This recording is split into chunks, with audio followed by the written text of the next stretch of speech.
కరీంనగర్లో భారీ కుంభకోణం వెలుగులోకి వచ్చింది. ఆర్బీఎల్ బ్యాంకులో 138 కోట్ల మ్యూల్ ఖాతాల కుంభకోణం జరిగినట్టుగా పోలీసులు గుర్తించారు. ఈ కేసులో మొత్తం 13 మందిని పోలీసులు అరెస్ట్ చేశారు. కుంభకోణంలో బ్యాంకు సిబ్బంది కీలక పాత్ర పోషించినట్టు పోలీసులు తెలిపారు. సైబర్ నేరగాళ్లకు బ్యాంకు సిబ్బంది సహకరించినట్టు గుర్తించారు పోలీసులు. ఆర్బీఎల్ బ్యాంకులోనే మరో 100 కోట్ల స్కామ్ జరిగిందని పోలీసులు అనుమానిస్తున్నారు. దీంతో మరో 4 బ్యాంకుల్లో మ్యూల్ ఖాతాలపై పోలీసులు ఫోకస్ పెట్టారు. ఇటు జగిత్యాలలో మ్యూల్ ఖాతాల కేసులో ఇప్పటికే 12 మందిని పోలీసులు అదుపులోకి తీసుకున్నారు. ఆపరేషన్ క్రాక్ డౌన్ పేరుతో పోలీసులు ముమ్మరంగా దర్యాప్తు చేస్తున్నారు. మా ప్రతినిధి రమణ మరిన్ని వివరాలు అందిస్తారు.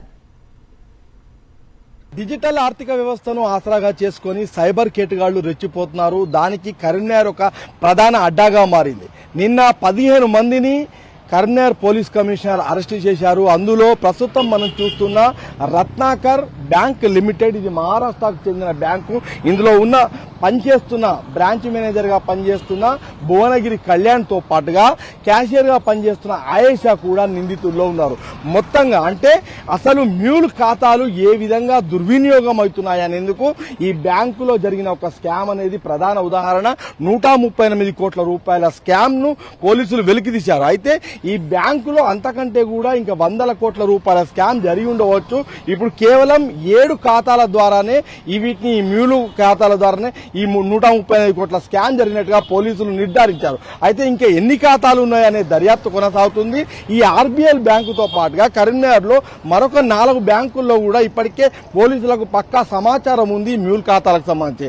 అయితే మొత్తంగా జిల్లాలో ఉన్న అన్ని బ్యాంకులను కనుక ఒకవేళ సమగ్రమైన దర్యాప్తు చేసి మ్యూల్ ఖాతాలపైన ఖచ్చితంగా దృష్టి సారిస్తే ఇది 1000 కోట్ల కుంభకోణం జరిగినట్టుగా మాత్రం మనకు ఇప్పుడు దీన్ని బట్టి అర్థం చేసుకోవచ్చు. ఎందుకంటే ఒక మొత్తంగా అంటే హవాలా ద్వారా విదేశాలకు మనీని పంపడంతో పాటుగా ముఖ్యంగా క్రిప్టో కరెన్సీకి తరలిస్తున్నట్టుగా కూడా సిపి గౌస్ ఆలం వెల్లడించారు. ఈ క్రమంలోనే 13 మందిని అరెస్ట్ చేసి రిమాండ్కి తరలించారు. అయితే కరీంనగర్లో ఇదే ప్రథమం కాదు.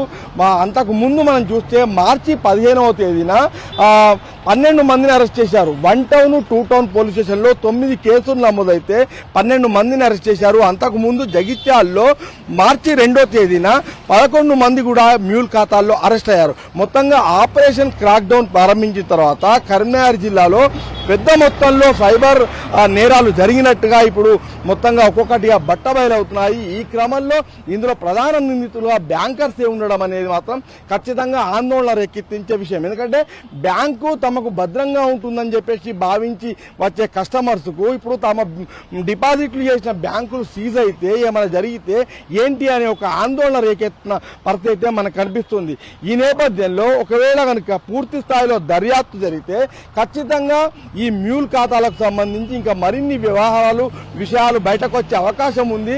ముఖ్యంగా మనం చూస్తే మ్యూల్ ఖాతాల వ్యవహారంలో ర్యాపిడ్ గ్రో అనే ఒక స్వచ్ఛంద సంస్థను ఏర్పాటు చేసి ఆ స్వచ్ఛంద సంస్థ నుంచి చాలా మంది అమాయకుల దగ్గర మొత్తంగా వాళ్ళ ఆధార్ కార్డ్స్ సేకరించి ఆ ఆధార్ కార్డ్స్ ద్వారా ఈ బ్యాంక్ అకౌంట్స్ ఓపెన్ చేసి ఈ హవాలా మనీని ట్రాన్స్ఫర్ చేస్తున్నట్టుగా పోలీసులు గుర్తించారు. దీనిపైన సమగ్రమైన దర్యాప్తు కనుక జరిపితే ఖచ్చితంగా ఇది ఒక 1000 కోట్ల కుంభకోణంగా వెలుగులోకి వచ్చే అవకాశం ఉన్నాయని చెప్పేసి కూడా చాలా మంది చెప్తున్నారు. పోలీసులు కూడా ఆ దిశగా ఇప్పుడు దృష్టి సారించారు.